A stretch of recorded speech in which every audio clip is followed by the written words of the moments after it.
madaxweynaha dowladda deegaanka Soomaalida mudane Mustafa Maxamed Cumar oo maanta xafiiskiisa shir jaraa'id ku qabtay ayaa ka hadlay arrimo muhiim ah oo la xiriira deegaanka isla markaasna sheegay in aan la qaban karin shir qabiil oo siyaasadeysan.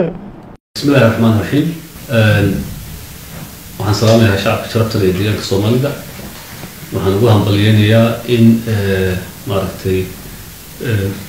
si fiican oo wanaagsan u noogu dhacay xilweynihii tobnaad xisbiga dimuqraadiga Soomaalida oo ahaa runtii tallaabo shacabku aad u sugayeen muddo badan qaybna ka ahayd abuuridda jawi deganaansho siyaasadeed hawshaas oo runtii naga dhacday. waxaan markaa leeyahay waxaa soo gaaray xilligii aynu awoodeen isugu geyn lahayn inaan dhankii horumarka usoo jeedsano oo deganaanshaha ammaanka amni iyo deganaanshaha siyaasadeed ee deegaanka uu dhalo marihii maaragtay laga sugayo oo dhanka horumarka wax laga qabto iyo in maaragtay si buuxda sidii dadka loo walaalayn lahaa looga shaqeeyo. arrimahaas dhowr qodob la xiriira ayaan rabay inaan soo jeediyo oo fariimo ah. ta ugu horeysa waxa weeye in maanta laga bilaabay la mamnuucay shirar qabiil oo ku saabsan siyaasad. arrintaas oo nahayd arrin cusub oo hadda anagu aanu keenayno ee ah arrin dastuurka iyo shuruucda deegaanka u yaalla ku qoran in qofkii raba inuu arrimo siyaasadeed ka hadlo ay u bannaan tahay inuu arrimaha siyaasadeed si sharciya uga hadlo shakhsiyan uu ka hadli karaa. laakiin haddii urur meel la isugu keenay iyo abaabul ay noqoto qaabka kaliya uu isu abaabuli karaa ay tahay qaab aan ahayn qabiil ee isu abaabuli karo qaab xisbi siyaasadeed. sidaa darteed in magaalada Jijjiga iyo meel ka tirsan deegaanka toona aan lagu qaban karin shir qabiil oo sal ku haya siyaasad. laakiin qabaa'ilku way shiri karaan iyaga oo ka tashanaya arrimihii qabiilka u yaalay ee dowladda iyo siyaasadda ka madax bannaanaa oo kuwa ay ka mid tahay in la xalliyo khilaafaad qabiil ka dhexdhacay arrimihii in magaala kala qaato arrimaha hawlaha la xiriira way ku shiri karaan. laakiin haddii jirto cid u xiisaysan inay siyaasad ka hadasho iyada oo qabiila xisbi way samaysan kartaa siyaasadeed haddii rabto oo looma diidayo. waa laga bixi karaa magaca qabiilka inta la baxdo xisbiga dhaqdhaqaaqa waxaad odhan kartaa adoo maraya wadadii xisbinimada lagu mariyay iyo shuruucdii qawaaniintii oo soo qaadanaya fasaxii iyo ruqsadii loo baahna. laakiin sidii ka dhacday walaalihii jaarkaan oo kale inay siyaasadii deegaanku totally ay noqoto mid qabaa'ilada ay ka talinayaan oo hay'adkii dowladnimo iyo kii xisbiga iyo ka tago oo laga tago waxaa keenay duruufihii jiray ee siyaasadeed iyo isbedelku qaabkii uu ku yimid iyo bambuukii dhacay mid sii socon karta maaha waa mid shacabka isku horkeenaysa. taa markaa in lagu baraarugsanaado oo la iska ilaaliyo yaan maaragtay shacabka fariintaas inaan u gudbino. ta kale waxaa weeye in dhammaan ciidamada ammaanka iyo hay'adaha nabadgelyada lagu amray in ay sugaan amniga deegaanka kana hortagaan shaqaaqooyin iyo wax u eg mudaharaadyo aan sharci ahayn oo ay abaabulayaan dad ka soo horjeeda deganaanshaha deegaanka oo isugu jira kuwii isbedelku ku yimid kuwii isbedelku u yimid maaha kuwii isbedelku ku yimid wax ku waayay isbedelka oo heer ugu horeyso iyo kuwo faa'iido siyaasadeed ka raadinaya shaqaaqooyin noocaas oo qabiil salka ku haya. labadaa kooxood iskaashanaya oo rabaya deganaansho la-aan deegaanka geliyaan inaan loo ogolaanin. dhammaanna magaalooyinka caasimadaha iyo gobollada ciidamada ammaanku ay amar buuxda u haystaan in ay ka hortagaan wax allaala wixii carqaladeynaya amniga deegaanka iyo keenayana iska horkeen bulsho. taas macnaheedu maaha in dadku aynan sheegan karin dhibaatooyinkooda way sheegan karaan. shirar la qabanayo oo dadka loo qabanaya jira shirar iyaga ay qabsan karaan baa jira intay fasax u qaataan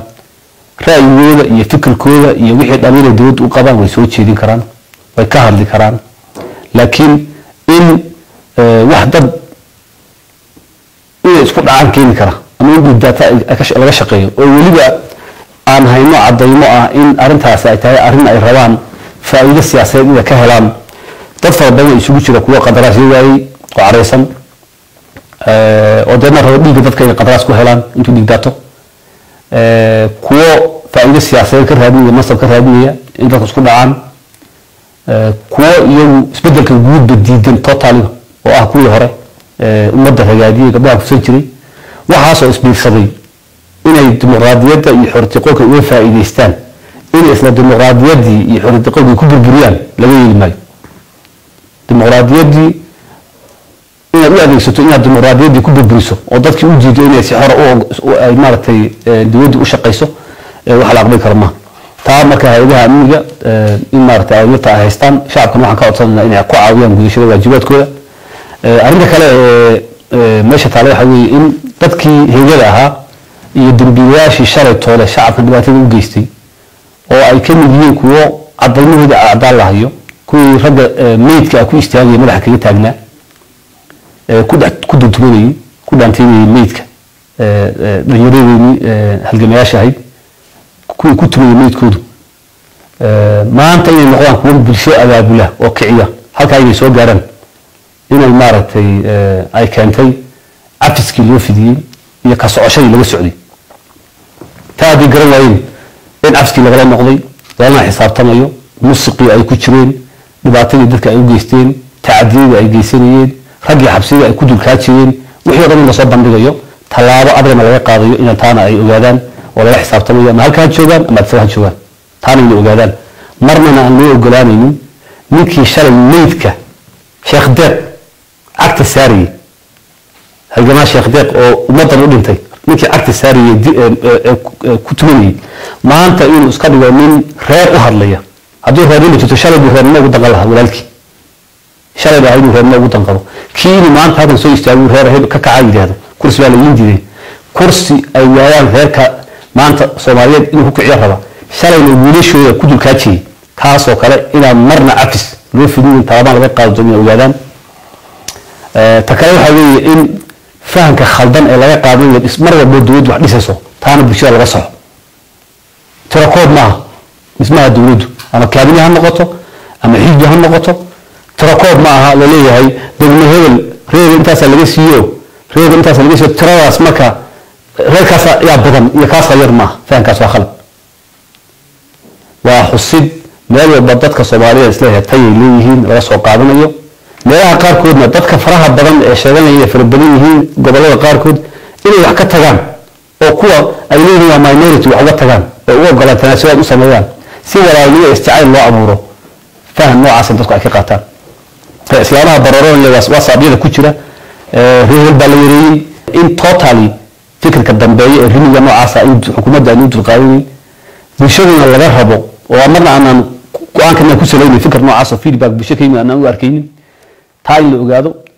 qofka maanta reer hebel saddex bay lahaayeen ama afar bay lahaayeen ama shan bay lahaayeen laba la siiyay saddex baa la siiyay hal baa la siiyay ku dagaalamaya shalay bay u gudboonay markii gabdhaha la qaawinayay basbaaska lagu shubay ragga hortooda la isku xirxirayay sidiyaasha hortooda kolkaas ay ka jawaabanahay maanta ma taana inay ogaadaan baa muhiim ah ta kale waxa weeye in ururada sida nabadgelyada uga dhaqdhaqaaqa deegaanka oo ogolaadayna inay si sharci ah deegaanka siyaasadoodii afkaartooda uga fuliyaan inay ka fogaadaan waxyaabaha keeni kara in bulshada isku dhacdo iyaga oo faa'iido aad u hooseyso oo sokeeyo oo xukun ama xil ka raadinaya in ayna aasin miinooyin bulshada iska horkeenayo oo burburinaya deegaanka oo ay ka mid tahay qabyaaladda in ay ka fogaadaan iyagaa sheegta inay yihiin ururo bulshada oo dhan u dhaxeeya oo meel walba kaga hadla haddii ay bulshada oo dhan u dhaxeeyaan marka in afkana laga yahay bulshada oo dhan baan u dhaxaynaa Soomaaliya oo dhan baan matelnaa gobol baan gaara ma nihin hoosna kawaaduurtooda ay dadka ugu abaabulaan reer hebel baynu noo reer hebel baa laga tegay qabiilkeena waa arrin iskhilaafaysa oo munaafaqada oo fiicnayn oo ummadana u horseedaysa madax la isla galo arrintan inay ka fogaadaan sababtoo waxaan ognahay in kawaadiir fara badan oo ururadaasi ay qayb ka yihiin dhanka social media ha noqoto dhanka hoos dadka dhexdiisa ha noqoto in ajenda qabiil ay abuuraan oo dadka iska horkeenaan ummad Soomaaliyeed maanta uma baahna iska horkeen iyo qabyaalad in la dhex dhigo oo madax la isu geliyo cabashooyin iyo tabashooyin la xiriira reeraha waa la keeni karaa waa la soo dhigi karaa waa laga hadli karaa lama diidana hadalka reeb inta maxaa loo siiyey inta maxaa loo hayn laakiin in abaabul siyaasadeed loo bedelo oo lagu rabo in lagu majaxaabiyo nidaamka sharciga ee deegaanka jira wax la aqbali kara maaha intaasna rabay shacabka inaan maartay u soo gudbiyo jibca wanaagsan dhamaantii waa idin salaamaya assalaamu calaykum waraxmatullaahi wabarakaatuh